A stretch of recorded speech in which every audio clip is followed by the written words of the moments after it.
আসসালামু আলাইকুম। আহ, সবাই কেমন আছেন? আশা রাখি ভালোই আছেন।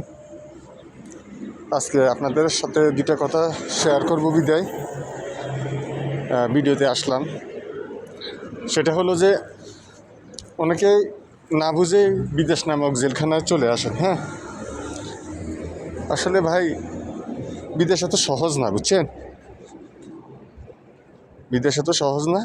দালালের মিষ্টি মিষ্টি কথায় কেউ সৌদি আরব বলেন, দুবাই বলেন, কাতার বলেন, অন্তত মিডল ইস্টে কোনো দেশে আসিয়েন না ভাই।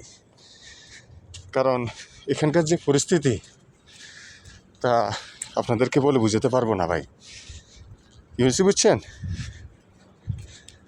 আসার আগে অন্তত 100 বার চিন্তা করবেন, 100 বার, একবার নয়, 10 বার নয়, 100 বার চিন্তা করবেন, তারপরে যা বিদেশের কথা করবেন। আর দেশে যদি ভালো 15-20 হাজার টাকা যদি কামাইতেই পারেন, 10,000 টাকা যদি কামাইতেই পারেন, দেশেই থাকেন, আলহামদুলিল্লাহ। বুঝতে বুঝছেন?